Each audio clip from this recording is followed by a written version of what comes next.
I'm divorcing you because you are no longer in charge. Get out of here. My husband suddenly thrust the divorce papers at me, and I accepted them stunned. Please give me some time to think about it, I said, and my husband left the room, giving me until the next day to think about it. And when I checked the divorce papers, there was something written on the back. And the moment I saw it, I immediately called the police. I am Hannah, a 55-year-old housewife. My husband Cooper is 57, and we have been married for 35 years. I lost my uterus due to illness a few years into our marriage. And at one point, there was talk of divorce. Sure, I wanted kids, but I married you to start a family. So let's not get divorced and live together.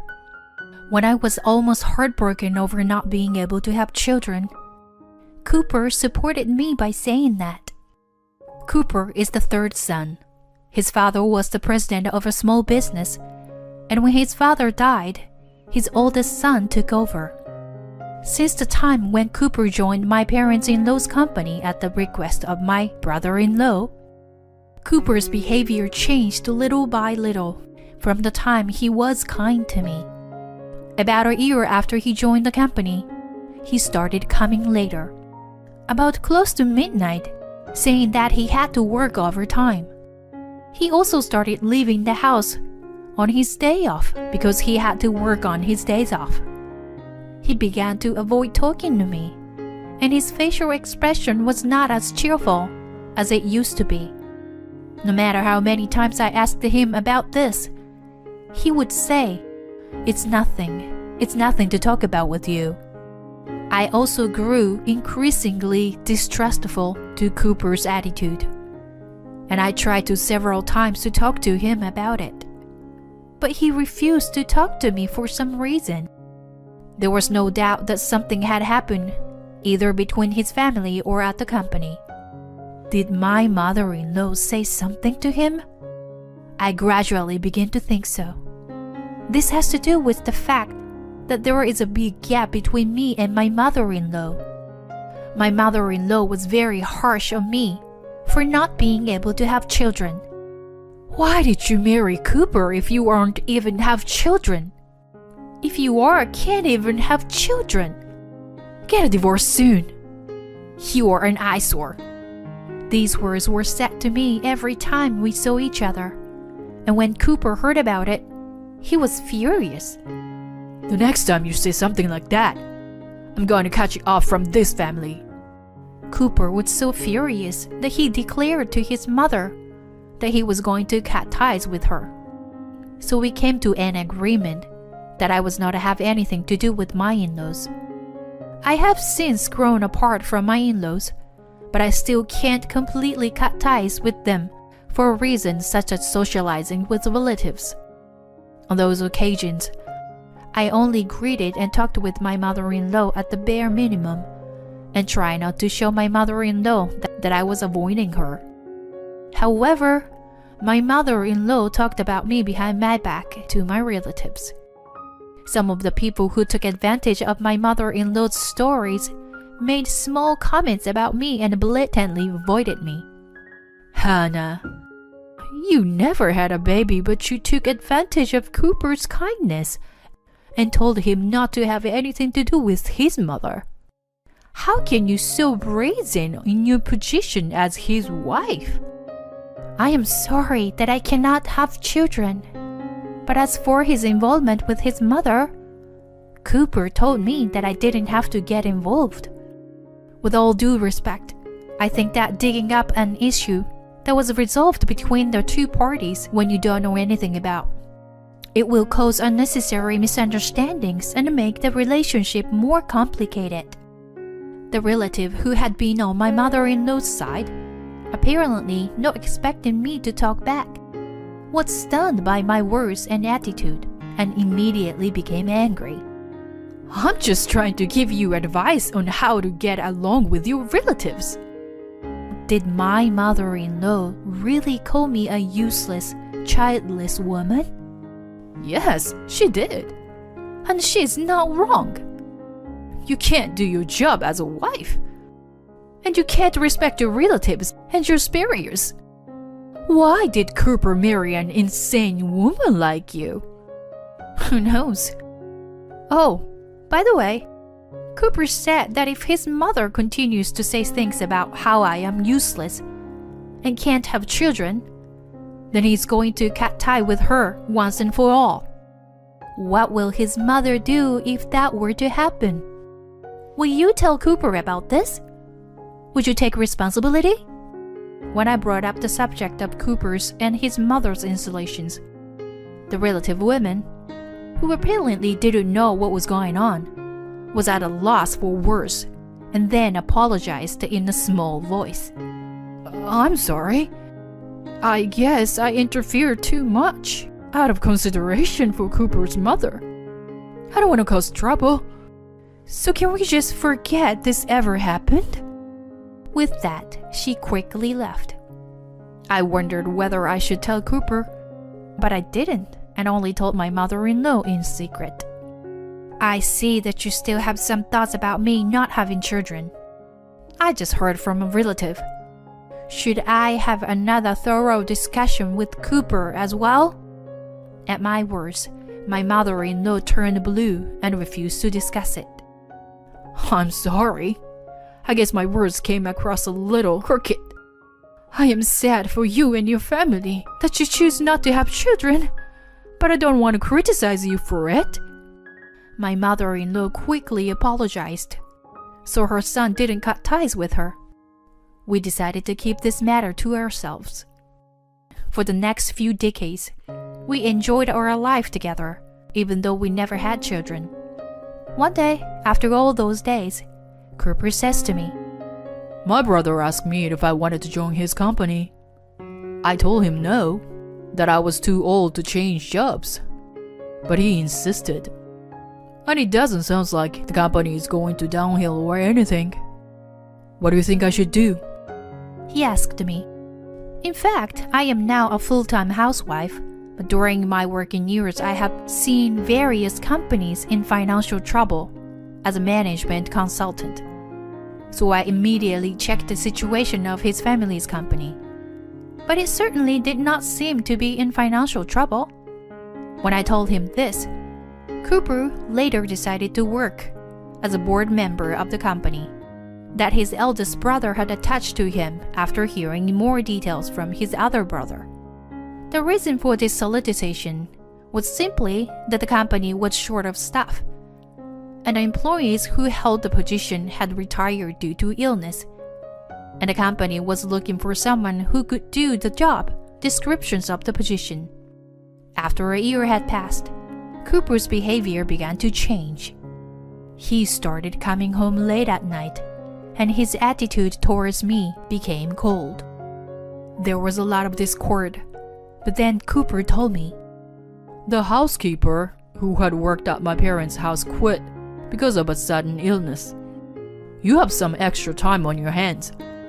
So, could you work as a housekeeper at my parents' house until we find a new housekeeper? I was surprised at the suddenness of the offer.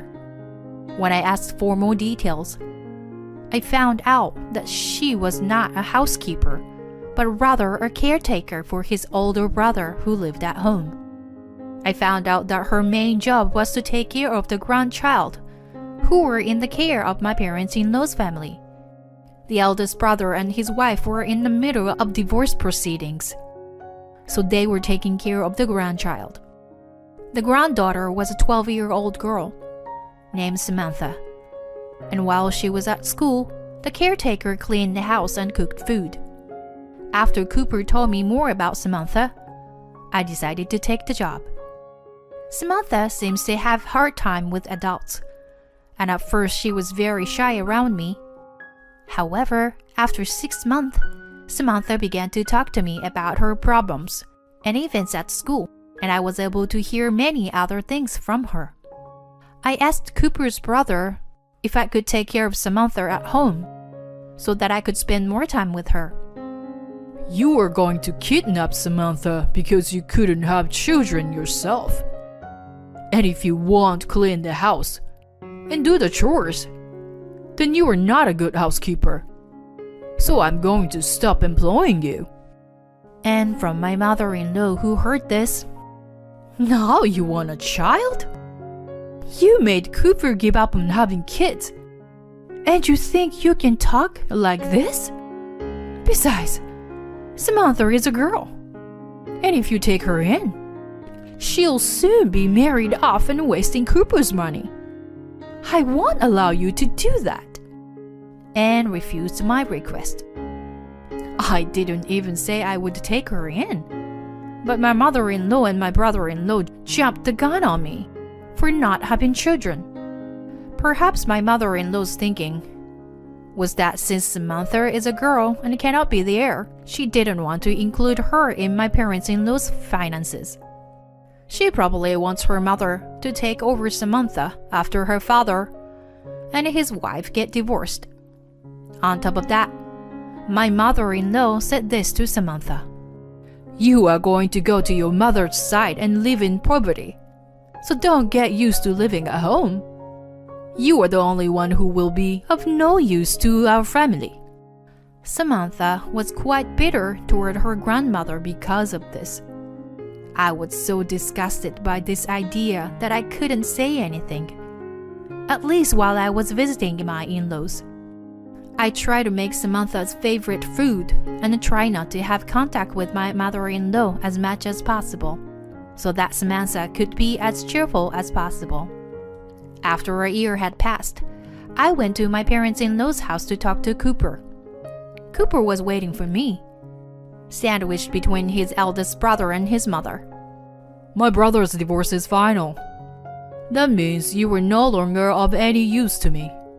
So I'm divorcing you. Get the hell out of my house." I was stunned when Cooper confronted me with the filled-out divorce papers and said, "Please give me some time to think about it." I managed to squeeze out a few words and went home. When I checked the divorce papers, I found a message from Cooper written on the back. When I saw it, I immediately called the police. A few days later, I moved to a new house and was living on my own. I was summoned to my parents-in-law's house by a call from Cooper. There, my mother-in-law, her older son, and Cooper were waiting for me with grim faces. "Oh my God, what have you done to us? You took away Samantha's father, uncle, and grandmother, and then you forced us to pay child support." I stole Samantha's father from her? Did her father even treat her like a daughter? In the first place, by grandmother, are you talking about yourself? How can you say such a thing when you spoke to her in such a horrible way? How dare you? I was thinking of Samantha. My mother-in-law blamed me for my behavior from the very beginning. I was actually in the middle of the divorce settlement, and I had given my brother-in-law's wife a recording of their outburst and how badly they treated Samantha at my parents-in-law's house. I had given her as many recordings as I could. The custody would safely pass to the mother's side, and everyone would scold severely for this. Do you really think you can do this to your husband's family and get away with it? I don't care because we already divorced. When I said that, Cooper, who had been silent until then, opened his mouth. "My family? This isn't my family. From now on, I'm a stranger to you guys." "What are you talking about? What do you mean?"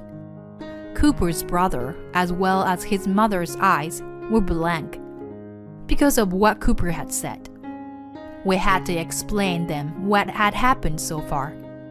In fact, this time it was an operation to accuse my parents-in-law of tax evasion, which included Cooper's other brother. Although Cooper's other brother was loved by his father, he was hated by his eldest brother, and after the death of their father, he was forced to take a mediocre position and his salary was drastically reduced. This brother had his own company and was looking for an opportunity to quit. But the company that his eldest brother succeeded to had a lot of unclear settlements and expenses, and the eldest brother's salary was greatly reduced. He suspected that their brother was evading taxes, and he consulted with Cooper. In this process, he found out that his mother and eldest brother had treated Samantha so badly. Samantha's mother wanted to secure custody. However, my mother-in-law and her eldest son were trying to get custody of Samantha. Since there was a difference of opinion between my mother-in-law and her eldest son, my mother-in-law tried to get rid of Samantha somehow. My mother-in-law had said those words to Samantha many times. I recorded those words as much as possible and documented the child-rearing environment. I was gathering evidence so that Samantha's mother could get custody of her. In addition to the injustice of the in-laws, the reason Cooper was acting strangely was because of the environment in which Samantha was placed. He was also angry at the attitude of his mother. He wanted to do something to save Samantha, but was unable to do anything about it. He thought about asking me for advice, but I had been blamed for not having children in the past. So he was hesitant about whether he should ask me to take care of the child or ask his sister-in-law and her family. Cooper told me about all of this when his in-laws' housekeeper quit. I immediately agreed to help him with his plan and took action. And on the back of the divorce papers he wrote, "I'm ready to go and want you to call the authorities." When I explained all this, his eldest brother changed the color and started yelling. So you guys reported us? What are you going to do about the company? We're going to go bankrupt at this rate. Oh, don't worry. Our brother is going to buy it. Besides, we have excellent consultants to help us rebuild the company in the future. Don't worry about anything, brother. Go and atone your sins. Thank you very much for all your hard work and tax evasion and fraud. Cooper said smilingly and made a phone call somewhere. Well, that's it then. You're dismissed now. I'd appreciate if you would sell this house to pay off the debt, he said, and then several men came into the room with Cooper's other brother. The man who came in with his brother was a policeman, and he said that his eldest brother and mother, who were involved in tax evasion, might try to the country. So they were arrested on the spot and taken away. As they were being taken away, I couldn't help but laugh at my mother-in-law, who swore at me to no end. Even if I can't have children, I will do everything in my power to prevent the company from going bankrupt. And I'm really relieved that I don't have to worry about being disrespected about not having kids. Thank you so much for being my role model. When I said that, my mother-in-law quickly became silent and left the room. Cooper was then adopted by my parents and became part of our family. Cooper and I started working at my ex-sister-in-law's family's company, which was bought out by his other brother in order to rebuild the company. We have been busy dealing with the fraud and unpaid wages that my mother-in-law and her eldest son had been hoarding up until now. However, the second son, who originally started his own company and has outstanding management skills, has been working hard to restore the company's performance. I have been out of the field for a long time, but I am now working hard to restore the company's performance. My mother-in-law and her eldest son were sentenced to heavier sentences than usual because of the high amount of tax evasion they had committed. Of course, my former parents-in-law's house was sold, and their property was disinherited, leaving them penniless and with no place to return to. It will be a while before they find out about it. Through my lawyer, I received several letters from my mother-in-law addressed to me. Some said, You are a traitor, a pestilence who destroyed our home. Another said, For the love of my relatives, I need your help. I forgive you for not being able to have children, didn't I? At first, I found it interesting and read it, but then I got tired of it. Gradually, I became bored and refused to receive them. I keep in touch with Samantha from time to time.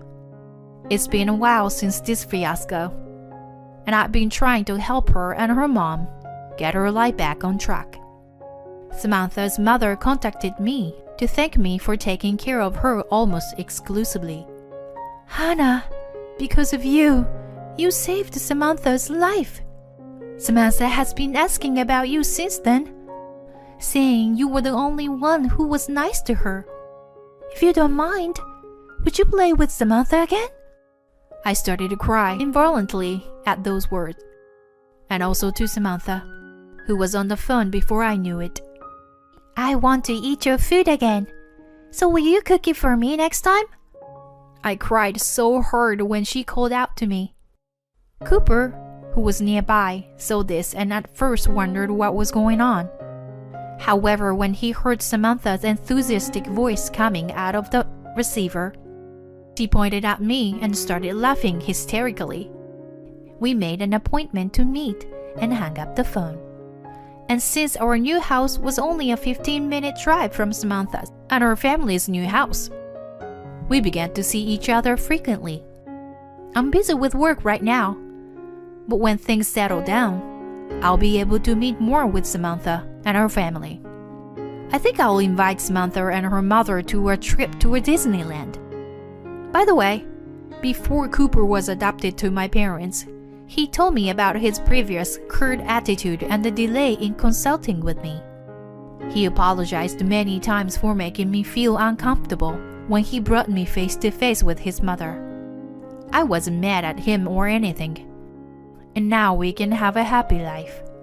I am looking forward to watching Samantha grow up close to me, even though she is not a child of my own.